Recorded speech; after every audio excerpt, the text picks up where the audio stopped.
साथियों, आज आप देख रहे होंगे अस्पताल पूरे भरे हुए हैं कोरोना के मरीजों से। ऑक्सीजन अवेलेबल नहीं हो पा रही है और ये कोरोना ने अपना विकराल रूप धारण कर लिया है।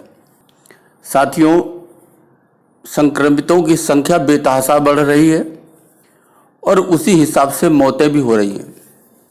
आप जाकर के सौदाह गृह देख सकते हैं, ये पूरे देश की हालत है। शमशान घाट आप जाकर के देख सकते हैं, लाशों के अंबार लग गए।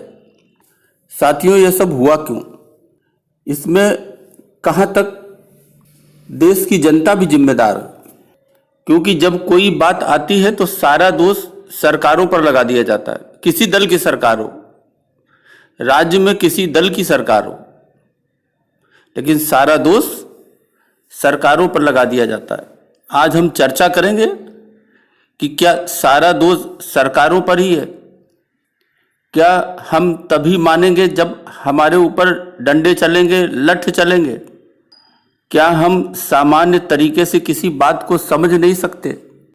साथियों, 2020 में आपने बंदी देखी होगी, लॉकडाउन देखा होगा, कई महीने चला। आप सब उस समय के नियम कायदे कानून से पूरी तरह वाकिफ हैं और आपको क्या करना है ये बच्चे बच्चे की जबान में रटा हुआ है। पूरे दुनिया से इतना विज्ञापन हुआ कि शायद ही कोई व्यक्ति हो जो उसको तौर तरीके, बचाव के तौर तरीके उसे न मालूम हो। उसकी वजह से साथियों सुधार भी हुआ।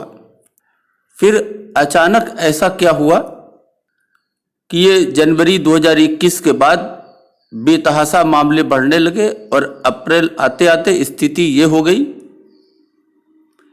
कि चारों तरफ ये महामारी का परिणाम दिखने लगा। साथियों, ऐसा क्यों हुआ?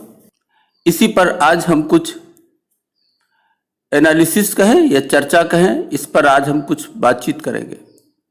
साथियों, देश में कोरोना लहर का जो दूसरा संक्रमण जो अब हुआ है, ये साथियों मेरी समझ से ये एक लापरवाही का परिणाम भी है और ये उन लोगों की वजह से फैला जो बिल्कुल लापरवाह हो गए। ये लोग शादियों, पारिवारिक जो जलसे होते, समारोह होते हैं और जो सामाजिक समारोह जो होते हैं उसमें खुलकर आने जाने लगे और सरकार ने भी वो शक्ति नहीं दिखाई जो पहले दिखाई थी। साथियों, सरकार ने भी छोटी मोटी रैलियों और धार्मिक समारोहों को भी मंजूरी दे दी और इसमें बड़ी संख्या में लोग जुटने लगे। पहली लहर के बाद जब संक्रमितों की संख्या घटने लगी तो लोगों ने टीका लगवाना भी कम कर दिया। बहुत कम लोग उस दौरान टीका लगवा रहे थे।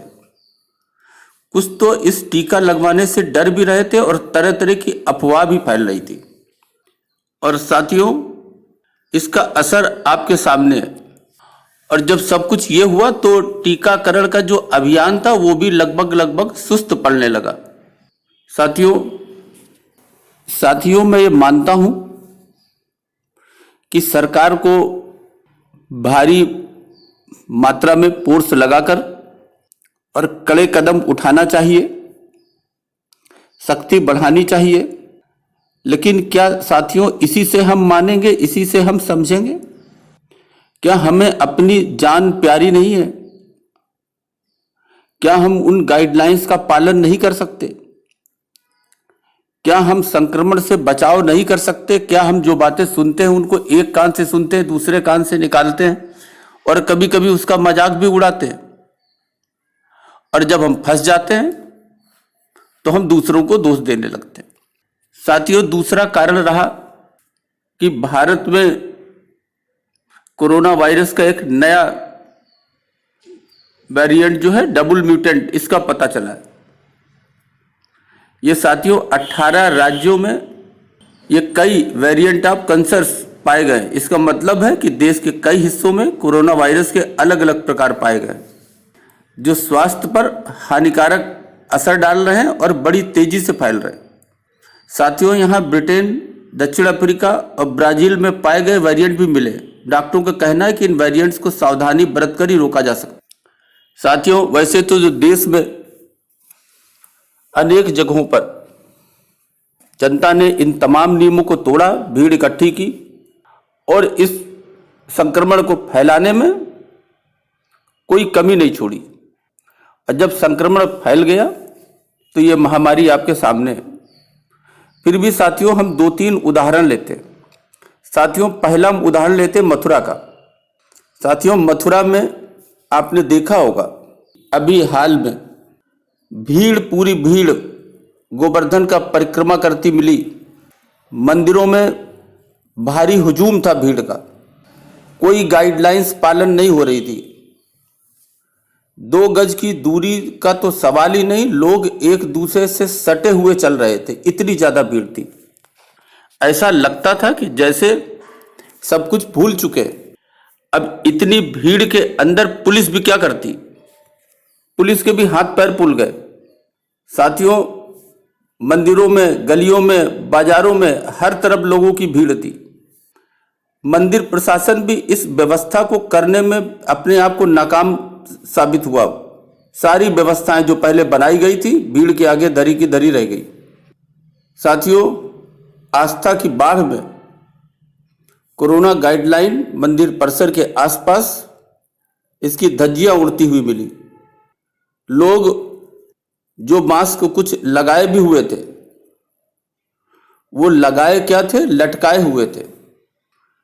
दूसरी आपने कुंभ में देखा होगा हरिद्वार में 12 अप्रैल को सोमवती अमावस्या और 14 अप्रैल को संक्रांति के अवसर पर जो 2 शाही स्नान हुए उसमें साथियों कहते हैं कि वहां पर भीड़ करीब 60 लाख के आसपास थी। वहां कौन किसके मास्क को देख रहा था और कौन मास्क लगाया था और सोशल डिस्टेंसिंग क्या थी वो तो आप भीड़ में आपने चित्र से देखा होगा।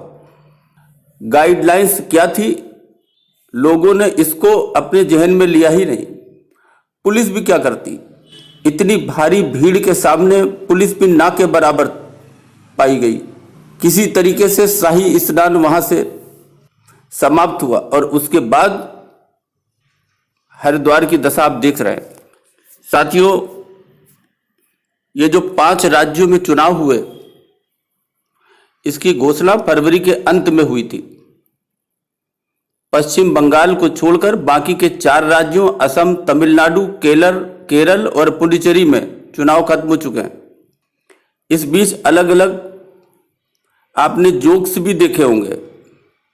कहा जा रहा है कि कोरोना वायरस चुनाव से डरता है और इस वजह से चुनाव वाले राज्यों में नहीं जाता। साथियों चुनाव वाले 5 राज्यों में कोरोना के नए मामलों में तेज उछाल दिखा है। इन राज्यों में मार्च से चुनावी रैलियां और रोड शो भी शुरू हुए थे। कोरोना की दूसरी लहर भी मार्च से विकराल रूप लेने लगी थी। चुनाव वाले राज्यों में कोरोना के मामले में सबसे ज्यादा उछाल पश्चिम बंगाल में आया। इन चुनाव क्षेत्रों में न तो कोई सेफ्टी प्रोटोकॉल अपनाया गया और न ही सोशल डिस्टेंसिंग का पालन हो रहा था। साथियों हम अक्सर राजनीतिक दलों को कोसते रहते हैं, हमेशा पुलिस को कोसते रहते हैं, व्यवस्था को कोसते रहते हैं, अस्पतालों को कोसते रहते हैं, वहां के डॉक्टर्स को कोसते रहते हैं। लेकिन साथियों क्या भीड़ लगाने वाले, भीड़ जाने वाले लोगों को जबरन बुलाया गया? क्या उन्हें पता नहीं था कि उनके देश में ऐसे कामों से संक्रमण बड़ी तेजी से फैल सकता है?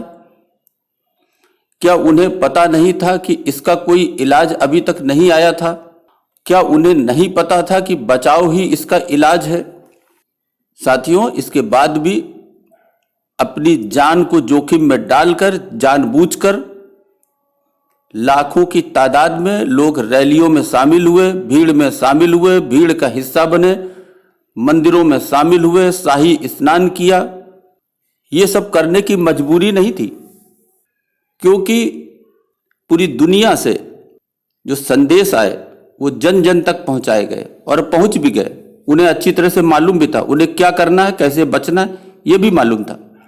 लेकिन साथियों सबसे बड़ी बात ये हुई कि जो करोड़ों की संख्या में जो लोग भीड़ में शामिल हुए, संक्रमित हुए, अपने अपने क्षेत्रों में गए और वहां जाकर के पूरे देशव्यापी संक्रमण को बुरी तरह फैलाया और इसकी वजह से ये अचानक उछाल आया।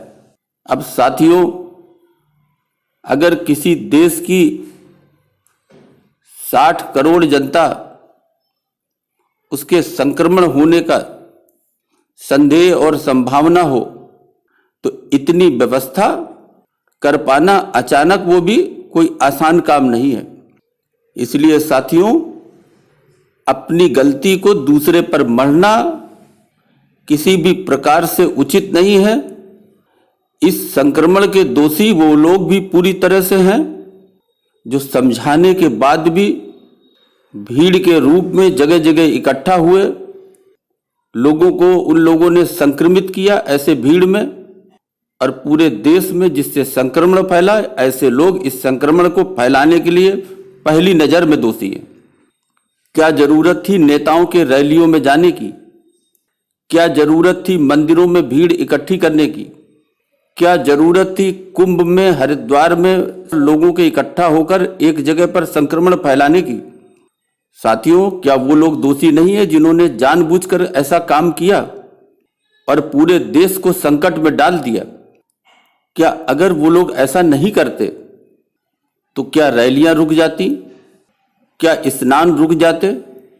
भले ही कुछ लोग वहां इकट्ठे होते, 100, 200, 40, 50 सारे काम होते, लेकिन बस नाम मात्र का होता, रस्म निभाई जाती और देश सुरक्षित रहता। साथियों, इस बात को सोचें, समझें और जो गलतियां की हैं उनका एहसास करें, क्योंकि गलतियों से जिन लोगों ने गलतियां की उन्हें तो इसका खामियाजा उठाना पड़ा, लेकिन उन लोगों को भी उठाना पड़ा भीड़ से वापस आकर जिन लोगों को ऐसे लोगों ने संक्रमित किया। इसलिए साथियों, इस संकट की घड़ी में मिलजुल कर एक दूसरे का साथ दें और जो कोविड की गाइडलाइंस है उनका पूरी तरह से पालन करें, ताकि इस संकट की घड़ी में इस महामारी से आसानी से बचाव किया जा सके। अभी के लिए बस इतना ही। धन्यवाद।